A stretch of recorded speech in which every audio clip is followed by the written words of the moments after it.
쓰신 그 책의 주제와 사실 내용은 여러분이 다 책을 사서 읽어보시면 되니까요. 내가 이런 주제로 책을 썼고 현재 이 주제에 대해서 나는 어떻게 생각을 하고 있다. 이렇게 두 파트로 말씀해 주시면 되겠습니다. 괜찮으시겠어요? 네. 그러면 이쪽부터 그냥 순서대로 그냥 이렇게 쭉 가죠. 마이크가 좀 소리가 이상해서 마이크 없이 하는 게 어떨까요? 그냥 꺼버리고 차라리 마이크 여기 서서 어떻게 할까요? 한 번씩 한 분씩 나와서 올라가셔서 서서 할까요? 마이크 다 끄시고. 네, 그러면은 그냥 순서대로 이렇게 쭉 나가서 하시는 걸로 하시고 민성계 교수님부터 먼저 그런 걸 하시죠. 이거 죄송합니다. 아까 민석일 박사님 제가 전함을 빼서 대단히 죄송합니다. 마이크 좀 꺼주세요. 다 끄고 여기 하나만 네, 이거 하나만 쓰시고 네, 제가 말씀드린 대로 쓰신 글의 주제를 잠깐 말씀해 주시고 이 주제에 대해서 현재 어떻게 생각하신다 간단하게 말씀해 예, 주시죠. 안녕하십니까. 저 민성일입니다. 연세의대 정신과 현재 명예교수로 있습니다. 책 제목은 뭐 세 그룹인데 의사는 저 혼자밖에 없네요. 약사님이 계시죠. 그래서 기쁘게 나왔습니다. 이제 제가 이 주제에 관심이 있는 게 본래 동성애나 트랜스젠더가 이 정신과 병이었어요. 병으로 취급해서 치료를 쭉 했는데 73년에 성혁명 와중에 미국 정신의학회가 이거를 정상이라고 이렇게 선언을 했습니다. 그때부터 이제 이게 정상이니까 간섭하지 말고 차별하지 말라는 말이 이제 확 퍼지면서 이제 그 동성애 운동이 힘을 받았죠. 그래서 이제 원죄가 있습니다. 그래서 지금 의학계에는 이거 별로 관심이 없어요. 첫째는 이분들이 뭐 병원에 오지 않으니까 진짜 관심이 없고, 두 번째 정신과 의사들은 미국의 그런 그 변화에 동조하게 되면서 뭐 어쩔 수 없지 않느냐 하는 식으로 있는데, 제가 이제 이 동성애가 이 병이라는 거, 병이라는 게 결국은 죄니까 저는 이제 그거를 병에 걸리면 죽으니까 이제 사망의 권세에 이제 입사인다 이렇게 이제 생각을 하고 병이라는 사실을 입증하려고 애를 썼습니다. 책을 보시면 이 동성애나 트랜스젠더가 어떻게 병적인가 하는 거를 제가 자세하게 제 주장이 아니고 그 사이에 이제 그 학계에 나와 있는 논문들을 이제 리뷰를 하면서 제가 주장을 했거든요. 그러니까 설득력이 있을 겁니다. 여러분들이 크리스천들한테는 뭐 신앙으로 성경으로 얘기하면 다 잘 통하겠지만 비신자들한테는 이 의학적 지식이 크게 도움이 되실 거라고 생각해서 제가 그 점을 강조해 드리는 것이고요. 그다음에 이제 말씀드리고 싶은 거는 이제 기독교하고 의학이 손을 잡아야 된다 그 얘기입니다. 과학을 이렇게 좀 팽개쳐 놓으면 이제 글쎄요 어떻게 될지.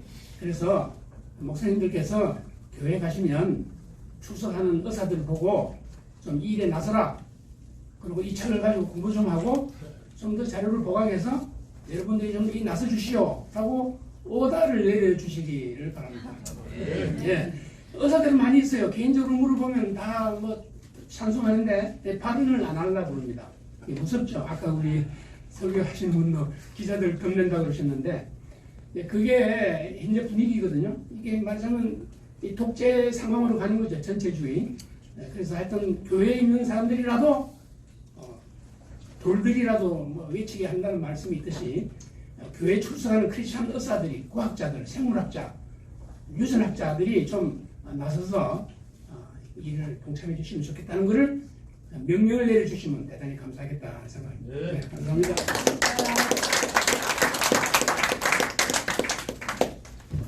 네, 안녕하세요. 최종 목사입니다. 제가 책에 나온 내용 주제 간단하게 말씀드리겠습니다. 2차 대전을 승리로 이끌고 일본 천황한테 직접 항공문을 받기 위해서 동경을 방문했던 메가더 장군의 연설문이 있습니다. 그 연설문이 뭐냐면 오늘날 전쟁의 문제의 근원은 경제에 있다. 경제 문제의 근원은 정치에 있다. 정치 문제의 근원은 정치가의 리더십에 있다. 정치가 리더십의 문제의 근원은 정치가의 어떤 전략이 아니라 그들의 도덕성이 있다. 정치가의 도덕성의 문제의 근원은 신앙에 있다. 신앙의 문제의 근원은 신학에 있다. 근데 이게 굉장히 저는 고전적이라고 생각해요. 진짜 고전적인 명언입니다. 중요한 것은 이것이 지금도 총체적 위기를 맞고 있는 우리의 상황, 세계적 상황과 똑같은 총체적 위기의 근원이다. 동성애에 대한 여러 입장과 여러 연구가 필요하지만 저는 신학적인 입장에서 볼 때 동성애 문제는 도덕성의 문제고 도덕성의 문제는 신학의 문제다. 그러면 신학의 문제인데 오늘날 신학의 문제는 뭐냐? 종교의 문제는 뭐냐? 한마디로 상대화의 문제다. 절대성이 무너진 문제다. 성경의 권위가 무너진 문제다. 그러면 신학적 문제로 발생한 것이 종교다원주의, 신학적 자유주의, 도덕적 상대주의다. 이 역사마다 500년의 축이 있죠. 패러다임이 있는데 저는 21세기를 단순히 20세기 다음으로 안 보고요. 종교개혁이 일어난 500년이 된 이 시대입니다. 종교개혁을 일으켰던 마르틴 루터 당대도 다 위기였습니다. 경제, 전염병, 전쟁. 그때 이 종교개혁을 해서 마르틴 루터가 솔라 피데 솔라 스크립투라 솔라 그라티스 말했지만 그 원래 모토는 본질로 돌아가자는 겁니다. 근본으로 돌아가자라는 거죠. 본질이 뭡니까? 본래성이죠. 본질은 근본으로 돌아간 건데 결론입니다. 오늘날 개신교의 문제는 본질을 잃었다. 본질이란 것은 근본이니까 우리가 개혁의 주제가 근본으로 돌아가자. 칼빈 같은 분이 이제 웨슬리는 거룩성을 했고 칼빈은 제네바에서 총체적 개혁을 했죠. 그 당시 북유럽 지도자들이 다 모여가지고 교육받았죠. 막스 베버가 그 말했죠. 서구 번영의 역사는 존 칼빈의 제네바의 그 가르침을 빼고는 이해할 수 없다. 그래서 우리 목회자들 또 학자님들께서 본질로 돌아가는 개혁운동에 참여하면 동성애 문제의 근본을 해결하는 데 도움이 되지 않을까 생각합니다. 감사합니다.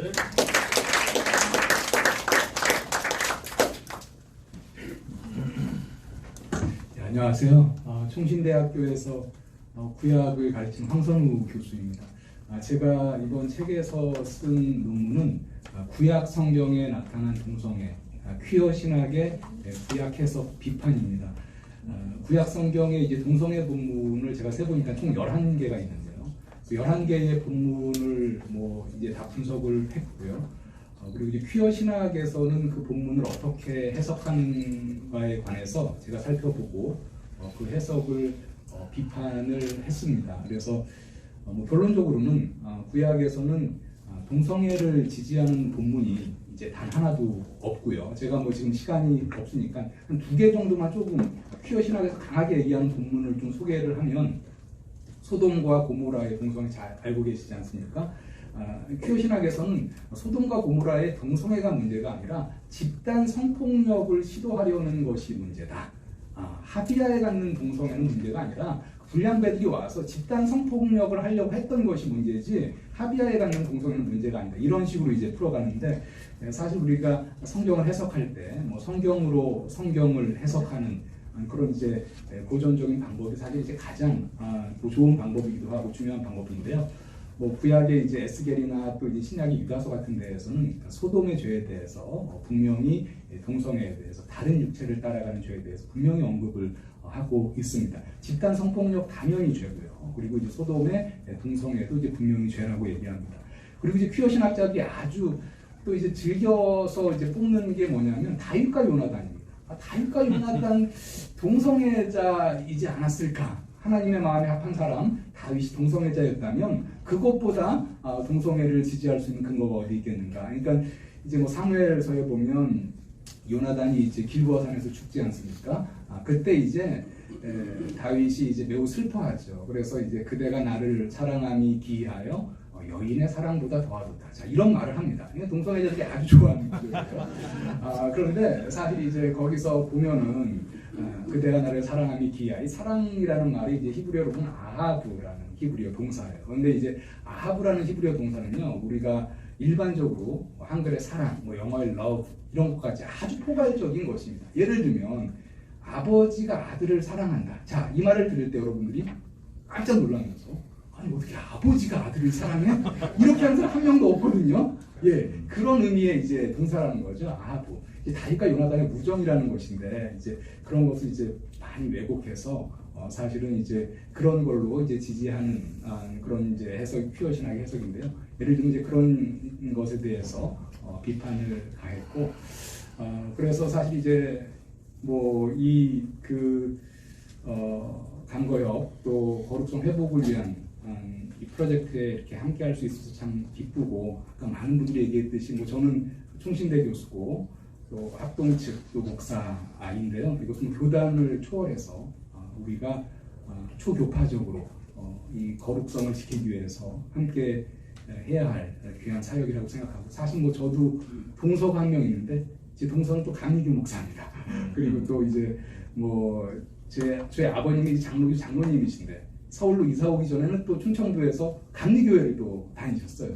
그러니까 우리가 사실 귀한 사역에 있어서 교파를 초월해서 초교파적으로 거룩한 당파제의 역할을 다 감당하는 그런 귀한 사역이라고 생각하고, 참도 저도 뭐 이제 교수니까요, 이 책 출간하는 책 우리 학생들에게 적극 권하고 또 학교에서 교재로 사용할 수 있으면 또 교재로 사용하도록 하겠습니다. 감사합니다.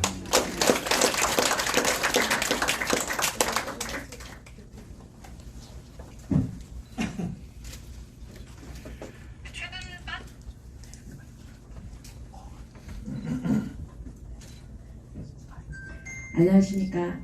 저는 복음법률가의 상임대표 조배수 변호사입니다. 여러분 반갑습니다.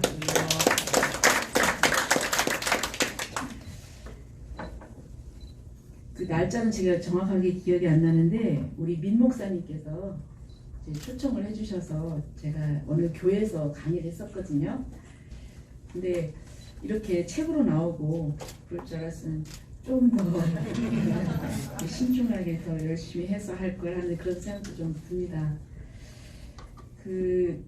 그때는 이제 저희들 이제 포괄적 차별금지법이 너무 이제 걱정이 돼서 이제 저는 이제 법률가니까 우선 또 국회의원을 또 했었습니다. 제가 사선 국회의원에서 그 포괄적 차별금지법을 제정하는 그게 오늘의 일이 아니라 그게 아주 2007년도부터 시작이 됐습니다. 예, 그래서 그 역사를 제가 좀 소개를 했고요. 그 다음에 이 포괄적 차별금지법이 국회에서 아주 전선이 형성이 된 거죠. 포괄적 차별금지법에 대해서 이제 실체를 알고서 이제 반대하는 세력이 엄청나게 극렬하게 저항을 하니까 학부모 단체, 또 기독교 단체, 그러니까 이제 쭉 시도를 했지만 안 되니까 이 사람들이 어디로 방향을 틀었냐면은 학생인권 조례, 그리고 또 지방자치단체 조례로 틀었습니다. 학생인권 조례는 여러분 잘 아시다시피 지금 이제 너무 이게 교권을 침해하고 이러다 보니까 또 교육 현장에 맞지 않는, 그 제정할 당시에 그 학교 교사가 참여를 안 했다고 합니다. 안 하고 한 8명인가 그냥 교수나 뭐 시민단체 분들만 해가지고 이런 결과가 나와서 지금 이제 그 개정해야 된다, 폐지해야 된다 이런 말이 나오고 있잖아요. 근데 학생인권 조례에, 특히 전라북도 학생인권 조례는 성적 지향이 들어가 있습니다. 차별하면 안 된다. 그리고 또 시도지대 조례. 근데 이 지방 의원들이 여기에 대한 깊은 지식이 없어요. 그냥 인권, 그러니까 뭐 좋은 걸로 생각하고 통과를 시켰던 그런 이제 어처구니 없는 이런 일이죠. 그 다음에 이제 학교마다 또 서울대학에서 이거를 인권 헌장을 만들겠다 그래가지고 서울대학에서 또 반대를 강력하게 했었습니다. 그 과정과 또 이제 언론을 보면은 이제 저희들이 차별금지법 이렇게 문제가 있다 그렇게 얘기를 하면은 아니 변호사님 제발 그거 좀 언론에서 얘기 좀 해주세요 이렇게 얘기를 합니다. 근데 언론에서 얘기를 해도 이게 잘려서 안 나갑니다. 언론 인권보도 준칙이라는 게 이게 돼가지고 특히 성적 소수자나 이런 사람들 인권을 생각해서 불리한 상황 이런 거는 절대 내보내지 못하게 돼 있습니다. 이게 MOU로 보도 중칙인데 이게 어느덧 기자들 사이나 언론인 사이에서는 규범이 돼버렸어요. 분명 MOU거든요. MOU는 뭐 법적인 구성력이 없거든요. 근데 사실상 이 법적으로 강제가 돼 있고. 자, 그러면서 최근에 여러분 어떤 일이 벌어졌냐면 OTT 여기에 상당히 그 좀 동성애를 미화하고 뭐 이런 실제로 뭐 참여시켜서 무슨 프로그램도 만들고 그렇지 않습니까? 이런 여러 가지 지금 좋지 않은 그런 일들이 벌어지고 있는데, 그리고 또 이제 포괄적 차별금지법의 사상적 대우, 뭐 잘 아시다시피 이제 문화 막시즘, 네오 막시즘 이게, 그리고 또 이게 근본적으로 이제 세계관이 다른 거죠. 하나님의 질서나 이것을 부정하고 또 법률적으로도 상당히 좀 문제가 있습니다. 그래서 거기에 대한 전망과 대책은 차별금지법을 반대해야 되는데 차별금지법은 국회에서 통과가 된다. 국회의원이 통과를 안 시키게 만들어야 된다. 그래서 그 각 지역에 이제 목사님들, 목회자나 단체가 와서 설명을 하고 그리고 강력한 반대 운동을 했습니다. 만약에 이것을 통과시키려는 이런 행동을 보이면 다음번 총선에서 우리는 낙선 운동을 펼치겠다. 그게 가장 강력한 무기죠. 그래서 이제 이런 부분을 제가 이제 기재를 했습니다. 그런데 지금 이제 상황이 또 다른 상황이 전개가 됐습니다. 제가 이걸 잠깐 좀 모이셨으니까 좀 말씀을 드리고 싶습니다. 국회에서는 이미 포괄적 차별금지법이 지금 전선 형성돼서 통과가 지금 안 되고 있어요. 그럼에도 불구하고 통과가 되지 않았는데 키소나 유튜브와 관련해서는 이미 통과된 것과 같은 규제를 하고 있습니다. 여러분 키소가 뭐냐면 코리아 인터넷 셀프 거버넌스 오거니제이션입니다. 인터넷 자율정책기구인데요. 거기서 심의 기준을 만들어서 최근에 어떤 기준을 만들었냐면 성적 지향, 종교 여기에 대해서 편향되는 것은 삭제를 할 수가 있습니다. 자기네들이 검색을 넣어가지고요. 그래서 동성애를 반대한다거나 이런 게 있으면 그냥 삭제되는 거예요. 이미 그 세계에서는 차별금지법이 통과된 것과 같은 그런 효과가 나오고 있습니다. 그럼 이 키소의 가입 단체가 어디냐? 다음 네이버 온 16개가 다 들어있습니다. 그러면 카톡 안 하는 분이 없잖아요. 다 들어가 있어요. 그리고 실제 유튜브 경우에는 유튜브는 키소의 가입 단체가 아닙니다. 유튜브는 본사가 미국에 있죠. 최근에 어떤 일이 있었냐면 차과가 이 금지됐어요. 한 일주일 동안 정지됐었습니다. 차별금지법 바로알기 아카데미.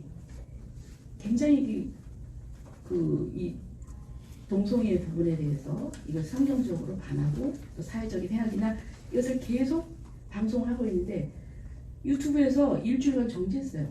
정지 이유가 뭐냐? 누가 신고가 들어왔다는 겁니다. 그리고 신고만 들어오면 그냥 하는 거예요. 그리고 나서 얼마 전에는 순복음교회, 여의도 순복음교회에서 이 차바를 링크를 걸었어요. 그랬더니 순복음교회 그 예배, 일요일날 예배가 유튜브로 다 공유하지 않습니까? 그것이 정지됐어요. 그래서 난리가 났습니다. 그리고 또 지구촌 교회도 마찬가지고.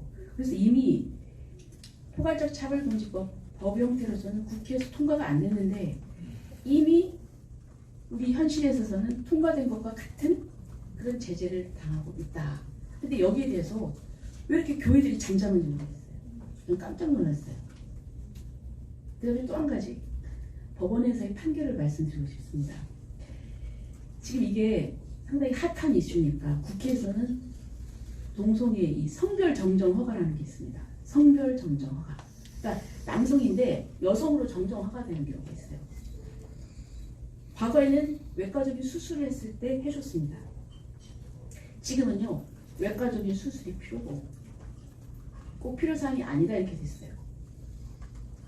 그리고 2012년도에 대법원에서 성별 정정 허가를 하는데 그래도 우리가 이 두 가지는 지키자 이 판결을 낸 거예요. 하나는 뭐냐? 그 혼인 중일 때 혼인 중인데 남성 여성이 혼인을 했는데 그 남성이 여성으로 성전환한다? 그거는 말이 안 되잖아요. 그거 하나. 두 번째는 그러니까 이혼을 했다 하더라도 미성년의 자녀가 있을 때 그때는 허가를 주지 말자 이랬거든요. 근데 작년에요. 전원 합의체에서 바뀌었어요. 어떻게 바뀌었느냐? 미성년의 자녀가 있어도 본인의 행복 추구권을 위해서 허가를 해줬습니다. 네? 그러니까 그 아이는 아빠가 됐다가 갑자기 어떤 여성이 나타나는 거예요. 자, 그렇게 돼 있고, 그 다음에 또 좀 시끄러운 판결이 있었는데 건보공단에 피부양자 동성결합 그 커플에 대해서 피부양자 자격을 인정하는 고등법원 판결이 나왔습니다. 1심에서는 부결됐었어요. 항소심에서 됐고 지금 대법원에 올라가 있는데요. 제가 그래서 판결문을 입수해서 봤습니다. 그때 성적 지향에 대해서 이 법원에서 성적 지향은 저항할 수 없는 것, 타고난 것 이렇게 설치를 했더라고요. 정확하게 잘 이해를 못한 거죠. 그래서 이 부분이 상당히 문제다. 그래서 국회도 국회지만 국회는요 4년마다 한 번씩 뽑습니다. 그래서 낙선운동하고 이렇게 하면은 유권자의 그 눈치를 봐요. 그래서 사법부는 대통령 임명합니다. 그리고 10년이 임기가 있어요. 그러니까 이게 입법에서 해야 될 사항을 법원에서 하는 겁니다. 이거를 사법적, 적극주의, 사법적 입법이라고 하는데 이러면 상권 분류에서 어긋나거든요. 그래서 여러분께서 기도를 많이 하셔야 되겠다. 그리고 지금 키소나 유튜브에 관련된 이런 제재에 대해서 저는 이 부분에 대해서 정말 현실적인 그런 대안을 마련을 하셔야 된다. 이런 말씀을 드리고 싶습니다. 네.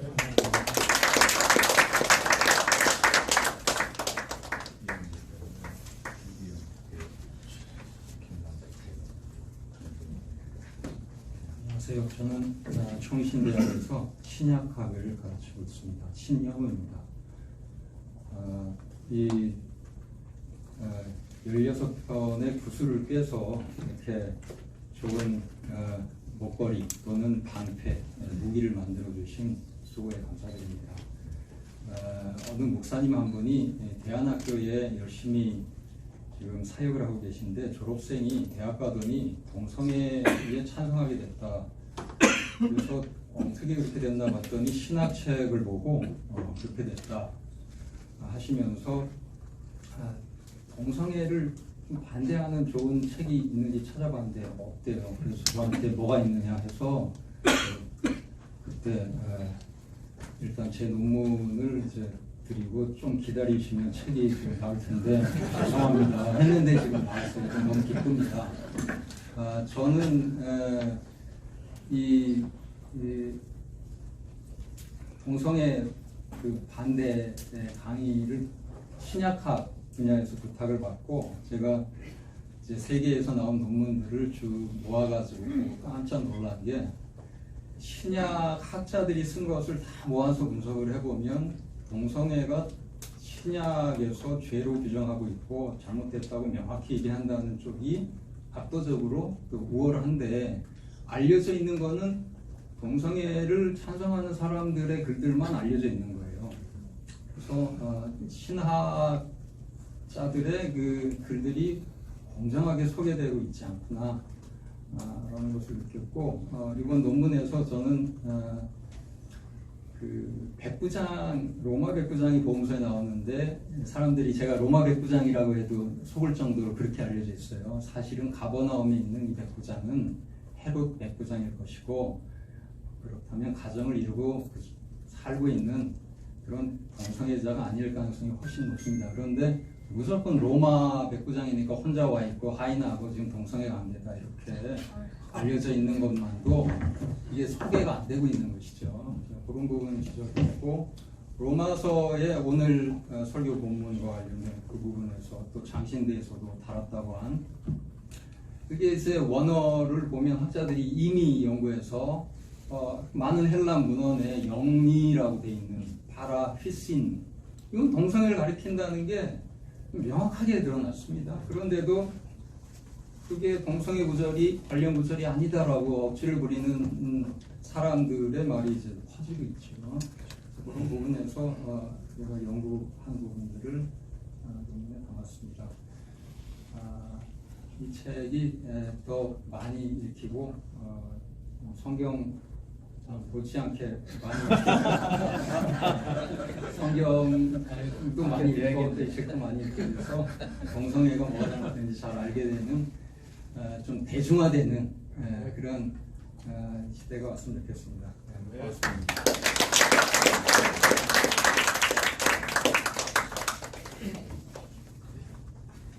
정일군 박사입니다. 시간이 지나기 때문에 좀 짧게 하겠습니다. 제가 여기에 실은 아마 논문은 소위 성소수자 운동은 디오니소스적 신이교주의다, 신이교 운동이라고 했고, 그래서 키어 신학은 사실은 모순입니다. 그래서 제가 살펴보니까 디오니소스적 어떤 그 고대 이교가 르네상스를 일으키는 운동이고, 또 종교학적으로 보면 이제 신지학, 독일 인지학, 교육계 보면 발도르프 교육, 루돌프 슈타이너 그쪽에서 주로 이제 성소수자 운동이나 학생 인권 조례도 이번에 학생 인권 기본법도 그쪽에서 적극적으로 공부하고 있더라고요. 조기현 교육관 이루어진 데서. 그래서 신지학, 인지학, 그래서 사실은 영지주의 운동이죠. 그래서 이래네스 이후로 우리 신학 내에서 키어 젠더, 성소수자 하는 것은 우리 조직신학적, 교육학적으로 이미 좀 어느 정도 정리되었다고 봅니다. 그래서 이것은 일종의 새로운 영지주의 운동이다.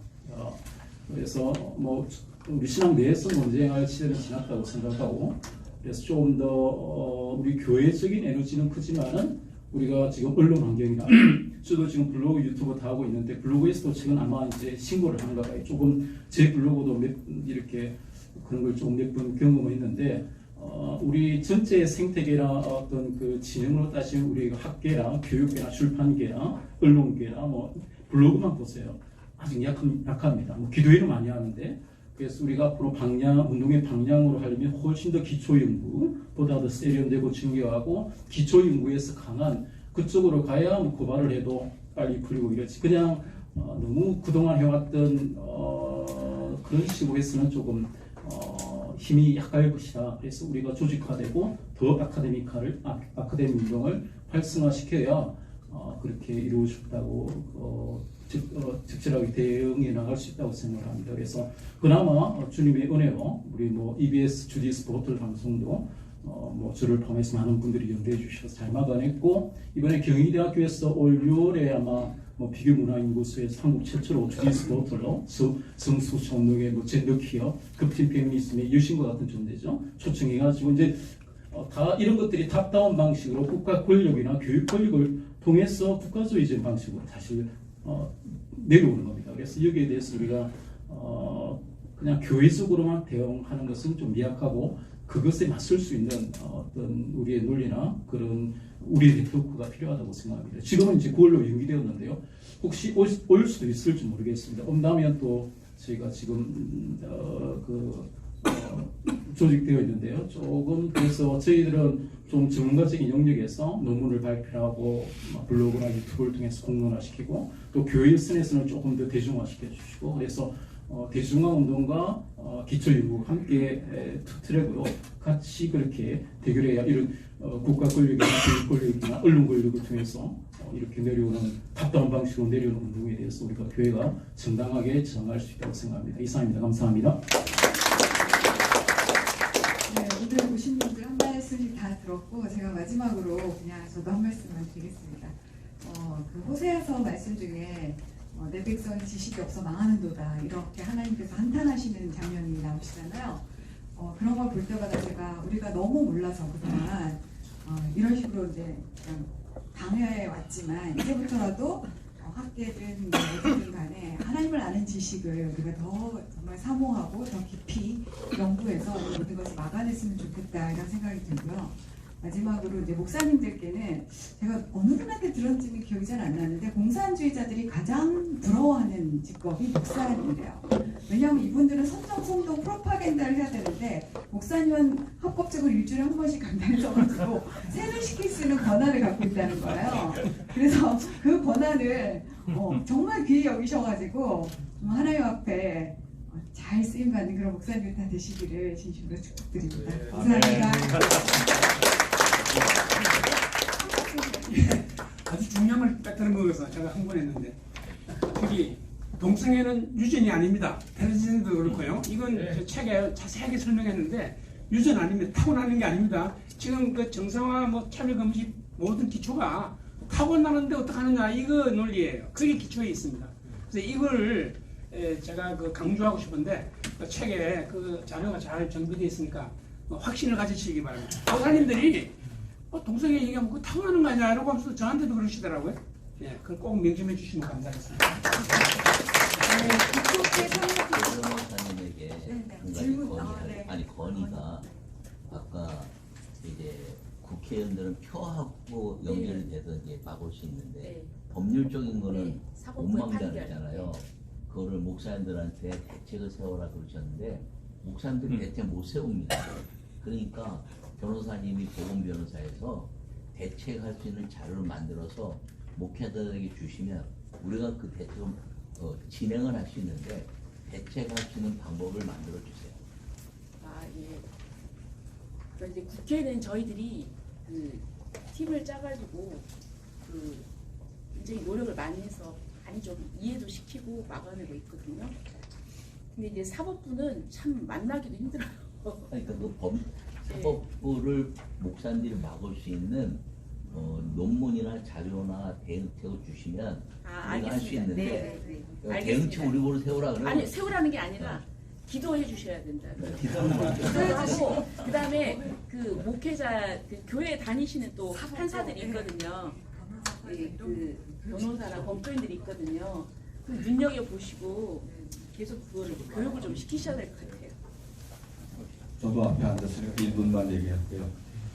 우리 저 윤보한 감독님도 다른 일에 바쁘셔서 그런데 저는 서울 차반염 차별금지법 반대운동 공동대표를 하고 있어요.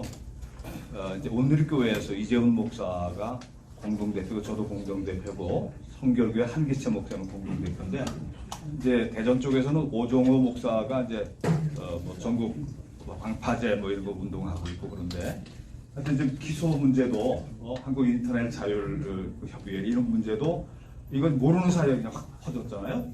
이런 거 지금 목회자들이 좀 그 대응하고 있습니다. 네. 이제 길거리에서도 하고 국회에도 들어가고 이제 그러는데 이제 저도 이제 막 비 막 쏟아질 때 기소국 본부 앞에 가서 막 이렇게 하고 그랬어요. 근데 이제 최근에 국힘당 김기현 대표도 만났어요. 목사님 대표하고 이렇게 누구지 그분하고 김원평 교수하고 같이 만났고 또 장재원 국회의원 뭐 믿음 좋은 사람들도 다 만났어요. 만나고 하고 있는데 어쨌든 이게 오늘 이런 것처럼 이게 뭐 교수님들하고 이렇게 이런 걸로 그냥 쫙 해서 하고 책도 나오고 또 그건 그거대로 하고 또 이 길거리에서도 우리 기독교가 살아있잖아요. 그래서 이런 것들이 다 함께 다시 이렇게 붐업 시켜야 될 것 같다는 생각. 고맙습니다. 네. 어쨌든 다 목사님들이시니까 각자 교회에 계시는 분들 지옥 안 가도록 잘 목양해 주시고 오늘 굉장히 유럽에서 막 돌아오신 것 같은데요. 저희가 지금 한 마디씩 다 이렇게 당부의 말씀을 1분씩 다 드리고 있어요. 특별히 2분을 드릴게요.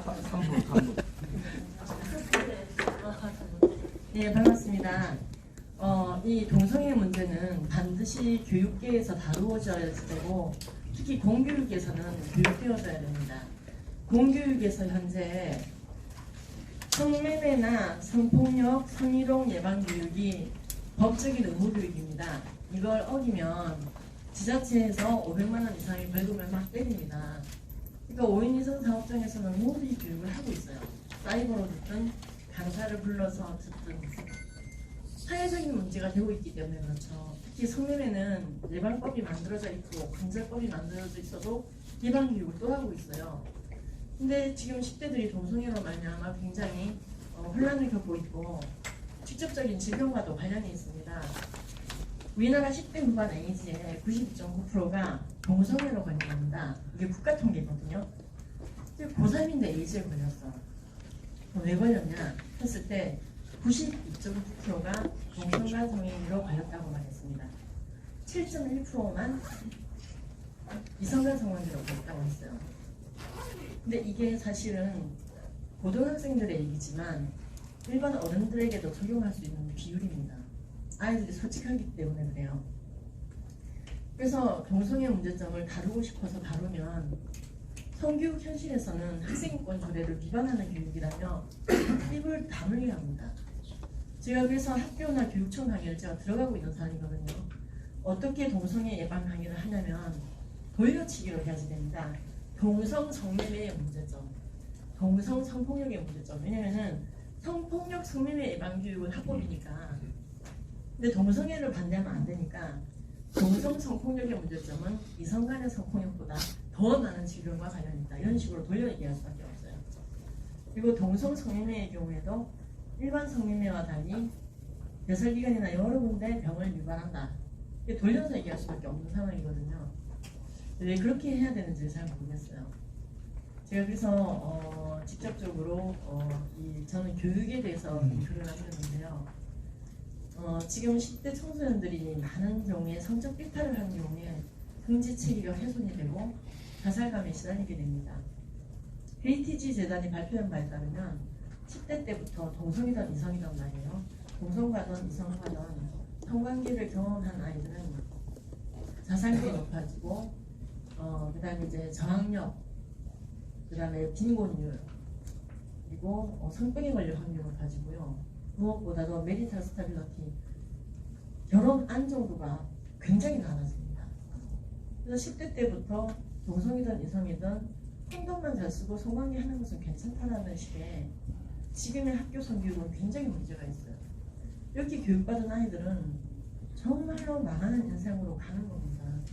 오히려 아이들에게 지킬 것 지키라고 하는 교육들, 소위 앱스티넌스 교육, 절제 교육은 포괄적 성교육이 2009년도에 가동되기 전까지 미국에서 많이 진행이 됐었고 결과는 확실히 나왔습니다. 아이들에게 난 지킬 것 지킬 수 있는 청소년이야 라는 그 동기부여를 주었을 때 임신율과 낙태율은 저조해졌거든요. 근데 이제 프랑스 같은 데서 보면은 그렇지 않다. 아이들에게 성적차기 결정권을 주고 나도 낙태율이 떨어지더라 라고 했는데 무슨 거짓말입니다. 아이들의 성관계 비율이 너무 높아져가지고요. 응급 비임약을 학교를 통해서 나라가 무료로 뿌려야 될 정도로 심각하게 처리를 한 다음에 낙태율을 다시 냈던 겁니다. 그런 건 하나도 공개를 안 하고 이 지금 성적차기 결정권 이성이든 동성이든 콘돔만 잘 쓰면 된다. 이런 교육은 정말 근절돼야 되고 이건 정말로 아이들 죽이는 교육이라고 생각합니다. 그래서 이번에 우리 강걸협에서 내주신 이 책이 너무나 의미 있는 책이고 또 감리교는 우리나라에서 척추교단이라고 하잖아요. 그래서 부러지면 큰일 나는 교단입니다. 네, 감리교가 부러지면 큰일 납니다. 근데 아시다시피 우리끼리니까 해도 되겠죠. 감리교는 뭐 아니면 돕니다. 예, 그죠? 예, 가보시면 진짜 뭐 아니면 도예요. 완전히 동성애 반대하시는 분들도 감리교입니다. 가보면. 완전히 동성애 옹호하시는 분도 가보면 감리교입니다. 그래서 아주 척추교단입니다. 그래서 저희 감리교가 근데 특별히 이 강사 양성에서 파송하는 저희 선교회 에이리박 카데미 선교회 강사 양성을 위해서 가장 협조적이었던 교단이었습니다. 지금까지도 그렇죠. 너무 감사하게 생각하고요. 전 정말로 부족한 사람인데 이런 귀한 책을 내는데 함께 일조할 수 있도록 기회 주셔서 너무 감사드리고요. 특히 우리 원성우 목사님은 3학년 또 대표 목사님이십니다. 그래서 이런 귀한 자리에 함께 해주시고 너무나 애쓰시고 바짝 많으신 윤동현 목사님도 네, 너무 애써주셔서 감사합니다. 늦게 와서 너무 죄송합니다.